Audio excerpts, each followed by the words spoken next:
Recording progress. Hello, Karen Prato, Hello, Jeffrey. How are you? with your lovely background, A real background, unlike yours. the real one. Now, I don't mean to interrupt you guys, but this is John's show here today. Oh, sorry. Oh, So, So while you wait for a question, I can tell everyone that. So what happened was this was years ago when I used to present on the circuit. I was put in front of 1,200 fitness first trainers. I was told I wasn't allowed any background on what I was talking about, who I was talking to, or what I was going to deliver. I just had to arrive on the spot and deliver. And I quite enjoyed that talk. And the first year it was a talk. And the second year I came out and they brought out the guy who invented the Viper, Michel, who's a good friend of mine, Michel. I like him. We went to SeaWorld together, which is just random. But he came out and said, and it was, let's have an exercise off. And they brought someone on stage and it just went, Michel, exercise, John, exercise. And we just carried on. And that poor chap had an hour working out with a Viper. And neither of us gave up. We just kept going. So that's why I said to Joe, rather than have a topic and let me decide what we're talking about, why not just let you decide what I'm talking about? See if you can catch me on the bounce. I feel quite sore just listening to that about the Vipers. I only did about 5 of the exercises today with my Viper. I'm already exhausted. Well, we have got one question, and that is, what tips would you give to a new personal trainer that's just setting up today? Get famous quickly. That's what I'd say. Get famous in your area quickly, because you're only going to get good when you get a client.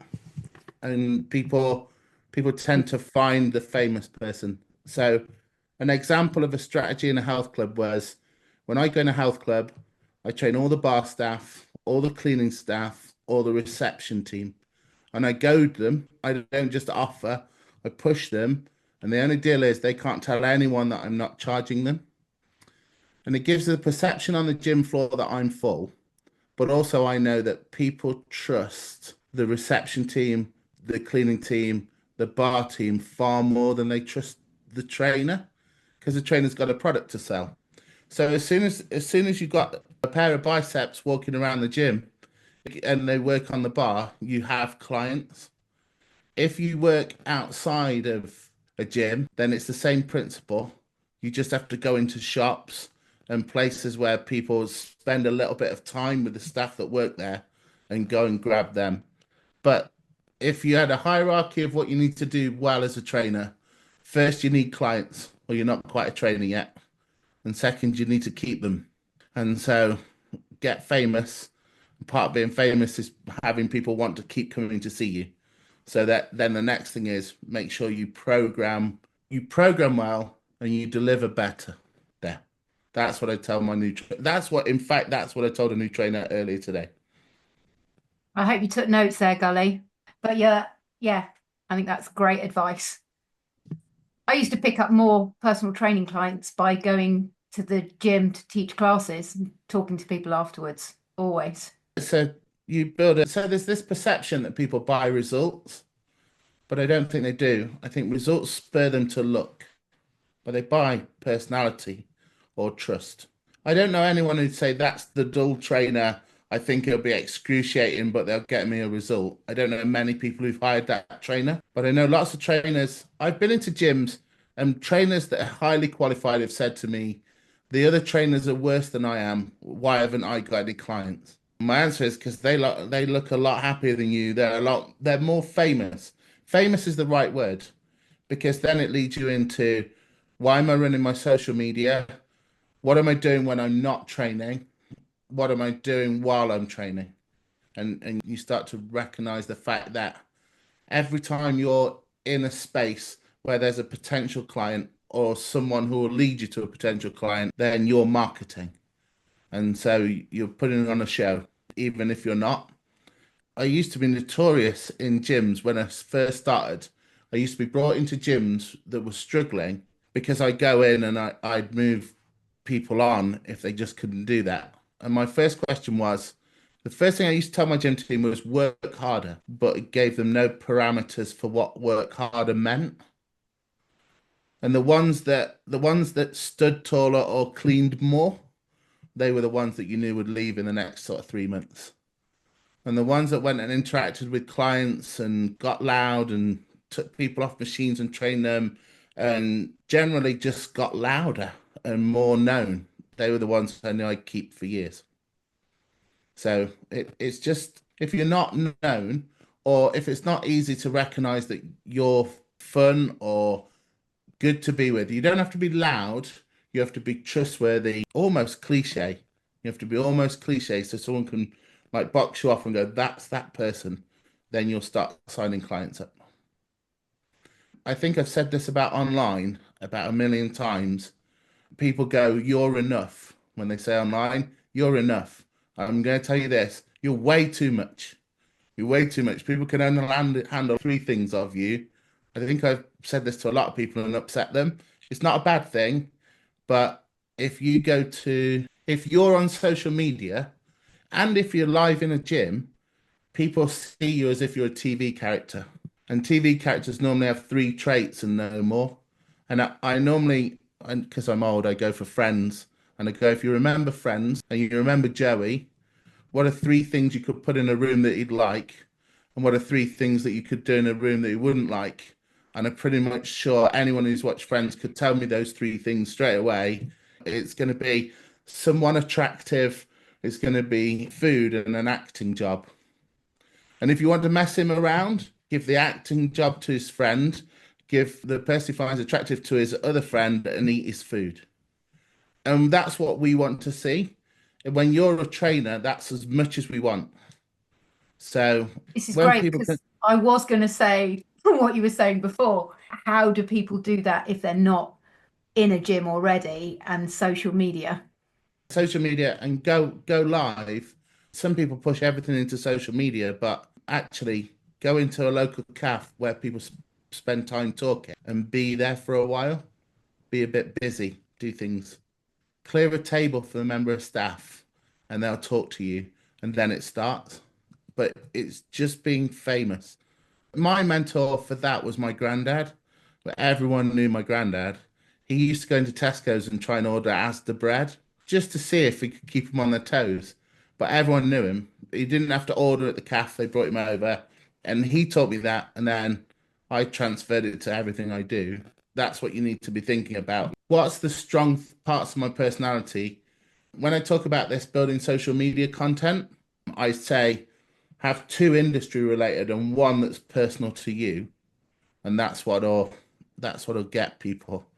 So you might be like, I like research a lot. I think it's really important that you can entertain someone while delivering a good program. And I hate apple cores, cups with apple cores in, tissues on plates that you eat, and anything that kind of tactile and food related. So if you see me on a course, you'll know that if I'm annoying people, there'll be apple cores all over my classroom as they start to get me back. But it's a thing people remember. We've got a question. Yes, Jeff, come on. Well, before today, I was talking to Joanne. She said, what kind of question we can ask to John? What is it? About goals in fitness. And that. But it is I'm directing a Aero Latino fitness company. I'm finding a little bit difficult to fight against, because it's a fight against the big monsters, talking about the gyms and as well the other fitness companies, what they always are number one. So any gym or the big monsters, they always say, no, I just can't put this one and this one because this one are the most popular. But Yep. us, what we are small companies, we always are trying to how can I show these people they can see my product is a good product? Yes. So I'd say the thing about being number 1 and popular is that to do that, you have to be average across the board. You have to be average because you can't risk being anything else. Whereas being a number 1 and an independent, you can be exceptional at one thing and you can accept when you're not exceptional at others. So you might say, so if someone comes to my business to train as a trainer, there's some clients who will come to me and I'll go, oh, we're definitely not for you. you need to go and find a big average company and they'll be brilliant for you. And then there's other people, they come to us and we go, oh, you're the kind of character that's quirky and off the wall and wants to do things differently. You would fit in here and we're never going to let you go. And so when it comes to explaining that, then that's when you have to have an approach where, does my marketing look like that? Does my brand voice look like that? Does my social media keep reinforcing these things? So I suppose my question back would be, if I was working with your business, what are the advantages that you offer, being the size you are, that the big monsters could never copy? I can see in a what kind of way the big monsters are copying us. Now, when I starting talking about mental health, project my work as a fitness in the fitness class as a mental health, I can hear the other ones over there already, the directors talking about mental health and improving memories and all this kind of stuff. So sometimes I feel like they are here, they are listening, but how can I make it the point really that words is coming from my mouth? Why, before they did it, why was mental health important to you to bring to your clients? Pardon me? Why was it important that you started to work on mental health for your clients? Due to analyzing my customers and surrounds of them about talking about like Alzheimer's and dementia and all this kind of stuff. And I say, because I can, in what kind of way, with my work, try to work and try to delay that mental illness. But the people what I have here and working about motricity in my classes, and I put the people to think a little bit more. So that's what keep me going. My incentive to project my work to help these kind of social problems. So you care. You care about the person in front of you, and the big monsters care that they get the person in front of them. You want to make people better. They want their money. Yes. So your message is, if you come to me, then I'm gonna do the hard work to get you where you need to go because you're important to me. And their message is, sign up with us and you get 12 months and you only pay for 10. So for some people, that's perfect. If you don't want someone involved in your fitness, you just want to turn up, do and go, probably they're not for you. But for the people who want to be cared for and looked after, the ones that will be clients forever, they're for you. So although everyone can copy everything you do, not everyone can copy the reason that you do the things you do. And I would sell on reason, not so sell on the reason that your business exists, not on the features of your business, and that'll differentiate you. And we'll never be a big monster company, because if we are, I can't meet you all, and I need to meet you all because you're important to me. Thank you. That approach. So, and you'll get famous for that straight away. Oh, thank you. Sorry, yes. I know Jeffrey and I know his program.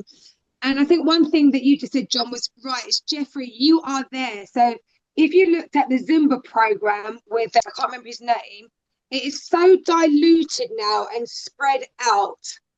But you're homegrown, Jeffrey. You are passionate about what you do. And I think you can go to those monsters and say that I am here and I can be here for your instructors as well as your participants. So you've got a lot more being local and homegrown to give to the clubs. I think that is what makes you different to the other programs, Jeffrey, that you are there.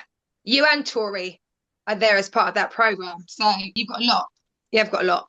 Thank you, Regina. We have a beautiful, that's what I was thinking about, the big monsters, but the big monsters are a little bit wonky because as well, the quality assured of the program is starting getting very wonky. I'm trying to, okay, you fell. I'm trying to put my product a little more clean. I base it in the Latino American things and try to keep that folklore, like my Latino, the salsa, a little bit there, because in the other ones, they are a little bit losing it. English people, they love all these Latino American stars. So that's what I'm doing, and I'm building a beautiful community, and it's very beautiful. All these ladies, like saying thank you for I know now Aero Latino and Jeff and all this kind of stuff, and now I say thank you because you changed my life. That's what I keep it moving. So that's what you need to communicate, that passion. That's so no one's stealing that. And the reason your program is the focus on the program is the wrong focus, in my opinion. That's given because you wouldn't ever give a substandard program because you care so much. So you don't have to tell me that. I know that. But the other companies are going to have to tell me because I think they just want my money. And the other thing I say is, and I did this with Faster, if you make a choice to go after the monster, you might end up being the monster. And I did that for a few years. My business grew massively and I didn't like it. I didn't meet all my students. I didn't have great people coming through. I had a mishmash. My business reputation dropped. Yet I was a better business in the eyes of a corporate, and I wasn't the business I wanted to run. And so I put my foot on that and said, right, let's go. I want to meet everyone. And as selfish as that seems, it means my business will never be a giant business. But on the flip side, I always know that I'm unique, that someone can ring the CEO. The CEO of my business is available on WhatsApp sometimes at 10:30 on a Sunday night with answers. And that you won't get that at any of the big monster groups. And that's the difference. And anyone could rip my programs off. I don't think anyone could rip my level of care off. So that's what I'd say. And so that's what I'd get famous for. I'd be talking about every time I do something a bit unique for a client and how much fun it was doing it. And I think Thank you, John. you'll grow. No problem. So that's my advice. Get famous quick and then stay famous because you're good with people and they keep coming back. What I loved about just watching that interaction was all the skills that you've taught us through Faster in getting to know your client. And why? Yeah. Because so if a Faster trainer does their job well, the program might look like everyone else's program, but the route to getting to the program might have been completely different. It will have been completely different. That's what I get challenged a lot on Faster because people say you're that functional training company. You do those funny moves or those funny pieces of equipment. But my challenge is send me a program that I wouldn't write. And that's very difficult because as soon as I see the program, then I just need to see what the client wanted. The client that comes in and says, I want 12 machines. And while I'm doing it, can you keep me entertained? That's what they get. Because my goal is come back next week. My goal isn't see how good I am as a trainer. So there you go. There's my answer anyway. And it only took me 25 minutes to answer it. So quite short for me. I just had a little moment when you said that, little trigger of a job I had in Australia that I'd completely forgotten about, working at a college. And it was the machines, the literal circuit machines, when they just put the red light, green light on and you went round. And in between those machines, I brought them in the middle to have a little dance around and they were packed. Well, I think we might have. Oh, is that? I was going to say it's a question. No, I don't think we have No, more questions. she's lovely listening to that. Do we have any more questions? Or in fact, actually, we're on opening it up. Another. I've got a question, Joe. John, so why? Yep. And I've used that before with clients face to face. How could you put that as in your marketing to sort of try and get people answering those questions and thinking, oh, that first impression, but it's on an advert or something like that? What type of, I guess, narrative would you might put on a Facebook ad or something like that? I don't. So why so is important to you for your process, but I don't think it's important to the client until they've been through it, and then you'll know this because you'll have used it. They go, well, you're the first person to listen to me. So when you're talking about advertising and front end, you have to get closer to cliche and closer to what a client thinks you're going to do because you're a trainer. You have to cherry pick the bits that they want to do and what the client doesn't want you to do but think you'll do, you've got to challenge those. That's how sort of your marketing needs to work. We did a task on our F Squad thing on Monday, and it was called, it's like a hero task. So what we do in these tasks is we're trying to build loads of content that then when we write an advert, we've just got it in the book of our brand. What I did was I said, first stage, pick a hero. So your hero is either your client, which I prefer to pick, or your hero is your trainer. And I think you should write both. And then what you do is you write a list of rules for each of them that come from the industry. So one rule might be, you're not a good trainer unless you trained with the popular education companies, right? That could be one rule. And so you're like, oh, well, that's what they're going to face. And then you might have a rule like, I'm not a good trainer unless I am ripped to shreds. That's something I've got to face. So you list these rules. And then what you do is you go, from those rules, how would my hero break those rules, but in a defiant way to sort of book the system in a way that makes them more of a hero? I break the rules to make this good for everyone else. So I break them for a positive reason. And then also, how does my client, or how do I break the rules for a bad reason and end up being punished? So when you do that exercise, you end up with a big collection of words and statements and things, and then it'll pop out. And you might end up saying, personal train with me, because we're going to break these three rules straight away. One is, I don't know the best exercises for you until we talk about what you really love to train or do. The second is, some of my clients train in shoes and jeans the first time I see them, because why not? And you play with that. Here's how you can be a bit of a maverick. Here's how I'm going to be a maverick with you. That can be an advert. Or it can be like a confessional. I didn't used to listen to my clients, and they all had the same program. And then I met, and now this client, and so all my clients. So you can write the positive, you can write the negative, but I would say the answer to your question is, why is an amazing tool to understand what the person in front of you is telling you. It's only an amazing tool if you know what you want to know. And that's the same when you do research. If you don't know what you want to know, any other skill after it's no use. It's really interesting to me because you can see that in people's programming. I can see it in people's programming within minutes. I can tell you if they wrote it for themselves or their client pretty much straight away. And then I can tell you if they're biased in their question or not as you start to see the results. And so if you try and get in the brain of a regular client who would hire you, what would they be like? What do you think?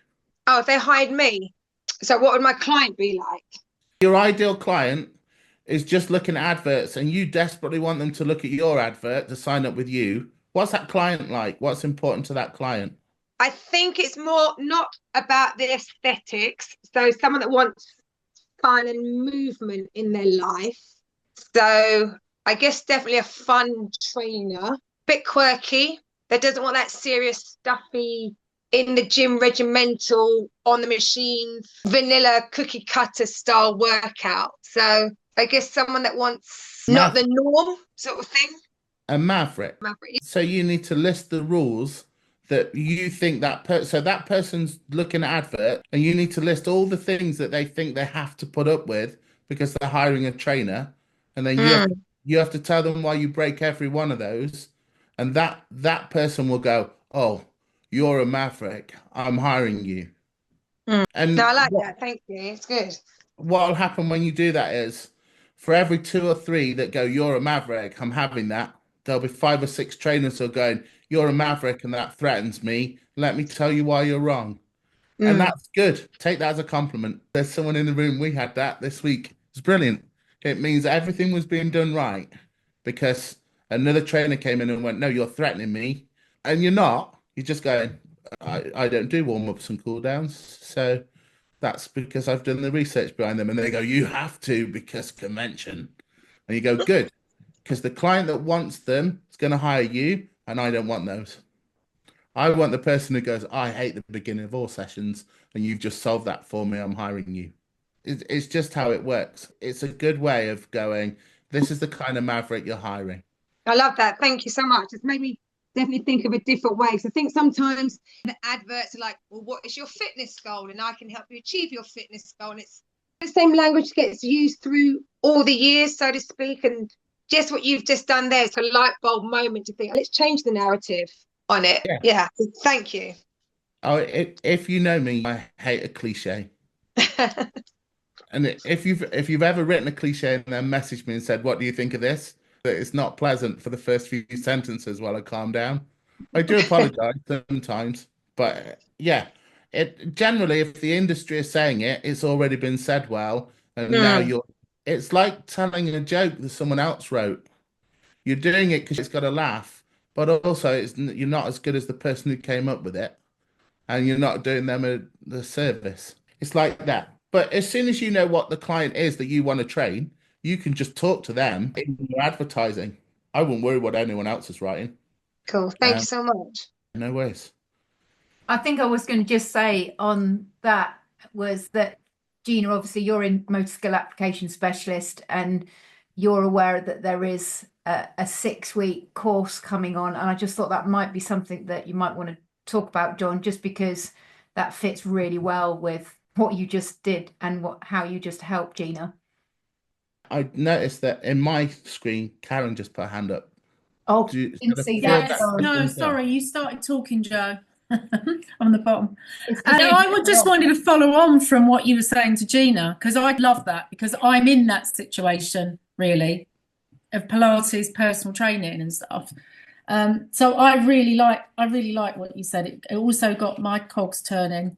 Would you write something, so like I've just done a website, would you add that in?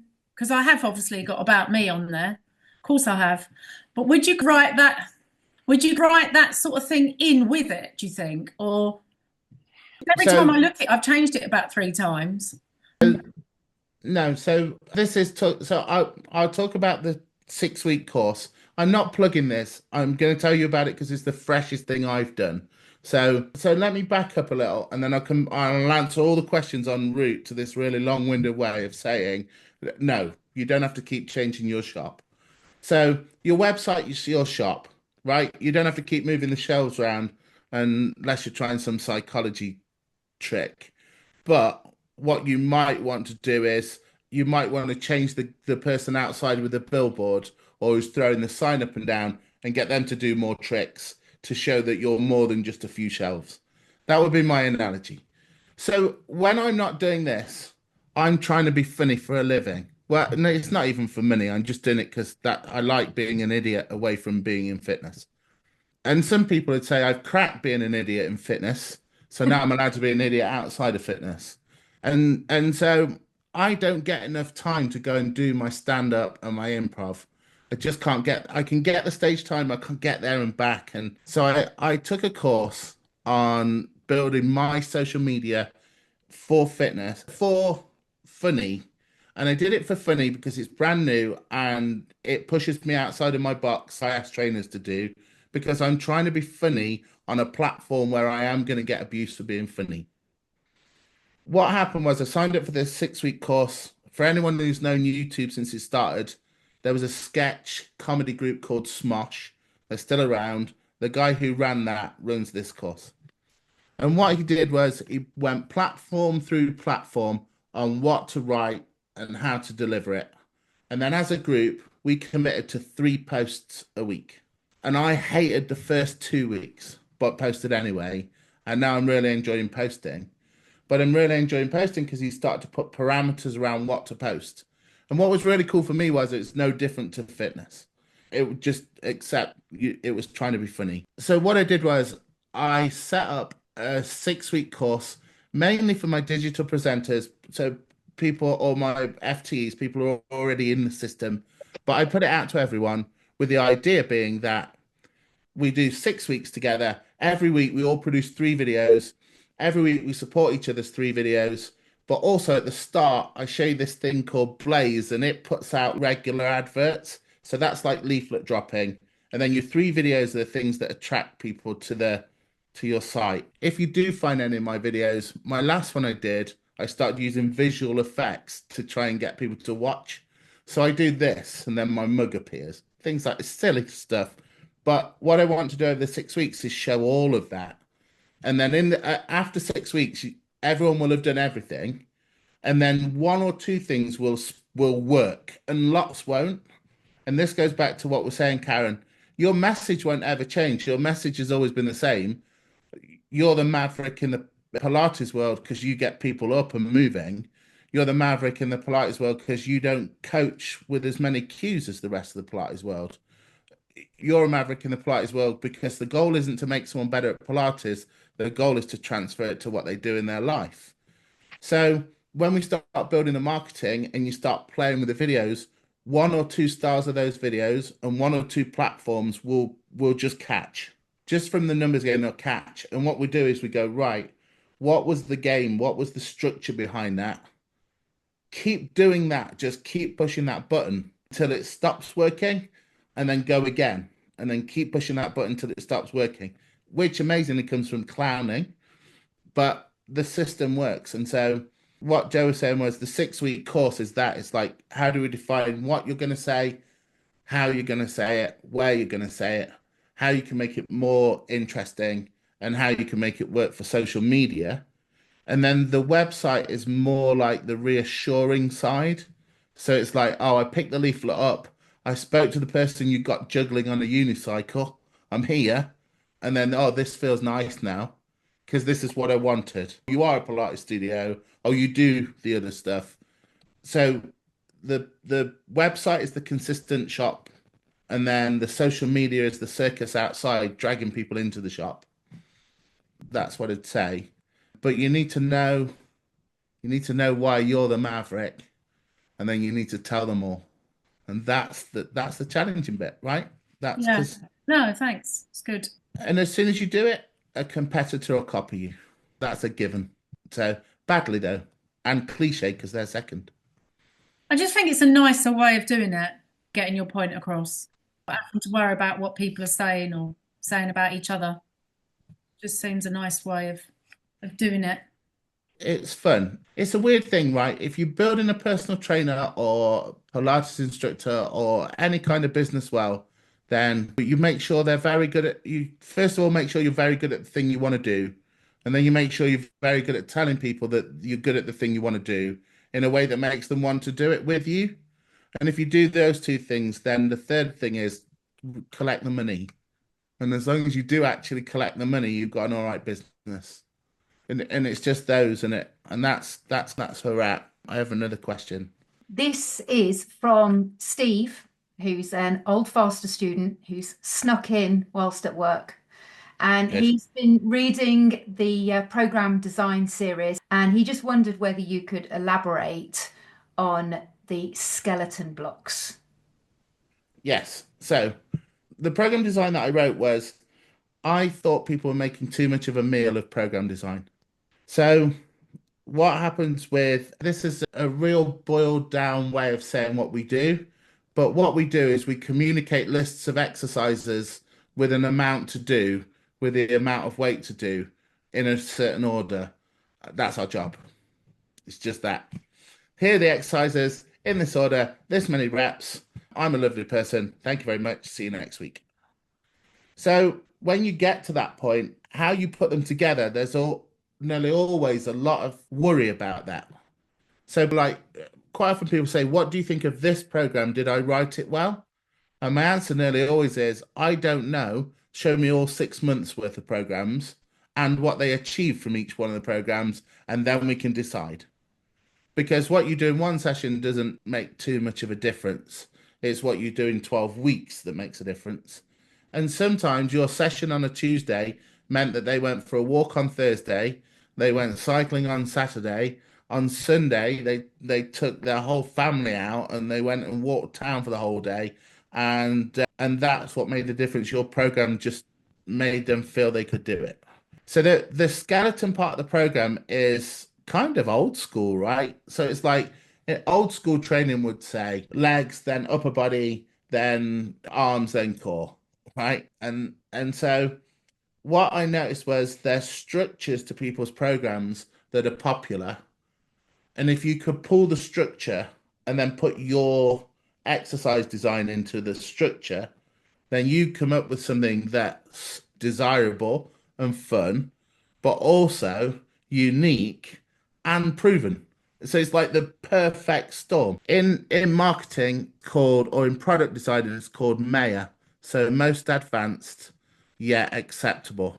So most advanced is that these are my exercises, my training tools, but yet acceptable. But is we start with legs, and then we do upper body, and then we do arms, and then we do core. So the perfect product is MAYA because that's what people buy. The story that goes with that is that when they designed the first engines to replace horses, no one bought them. So then when they started measuring the engine and the amount of horses it was worth, people started buying them because it became MAYA. Instead of this can pull your truck, they go, I don't want that to pull my truck. I just want some more horses. It changes to this is like a horse in a box, but it's not one horse, it's 100 horses. And people go, whoa, 100 horse box. Great. That's what. So skeletons would be some of my favorite skeletons, old school level 3. So all the legs, back of the legs, a push, a pull down, a push up, bend your elbow one way, extend it the other, and do something for your stomach. That would be my typical skeleton. The reason it's vague is because any exercise could fit that skeleton. So it sounds like one workout, and I could write hundreds for it. If you want to take some of the leading educators, so if you took NASM, you'd go big movement, low weight, then you'd go whole body movement, leg, upper body, small movements, so arms, calves, abductors, adductors. And then what did they used to finish on? I think I missed one. You do speed conditioning. So you do big movements, no weights, speed conditioning, and then that traditional program. If you're going to steal, there's a trainer out in Florida called JC Santana, who I think's amazing, but I met him early in my career. He does giant sets, so 4 sets, and he goes strength, strength, power, power. So you go leg, strength, strength, power, power, and then you go chest, strength, strength, power, power, and then you go back, strength, strength, power, power. And if you do that in all 3 planes, your client doesn't come back for a week because of DOMS. And that's you just have them lined up ready.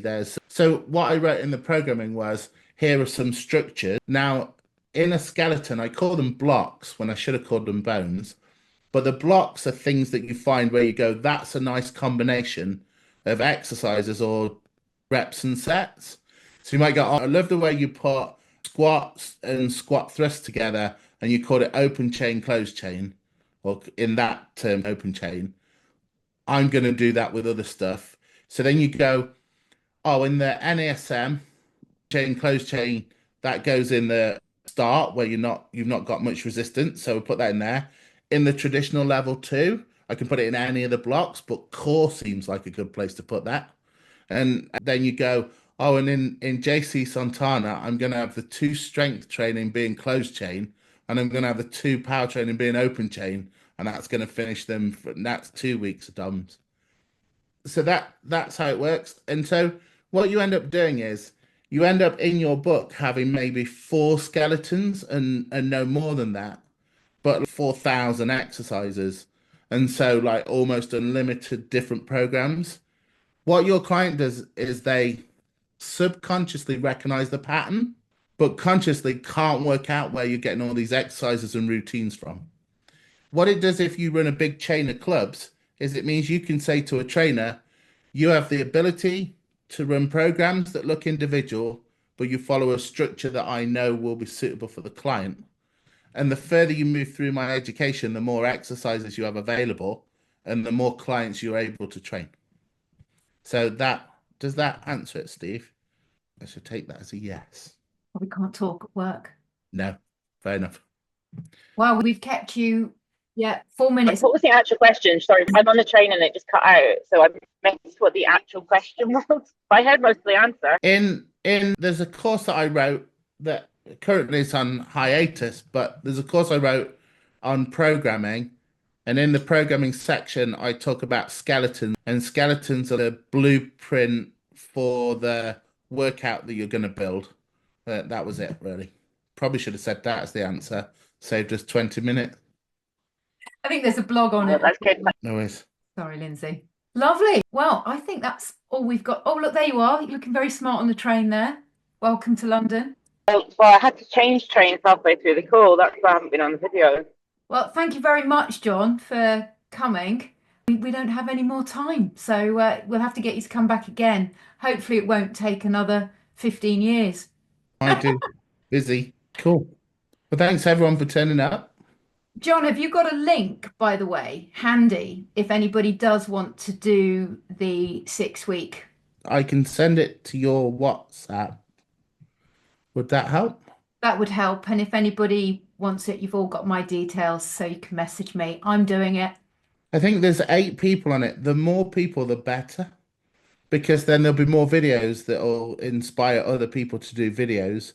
What's cool about it is, although it's run live for 2 hours a week, I'm going to record the live, but only for the group.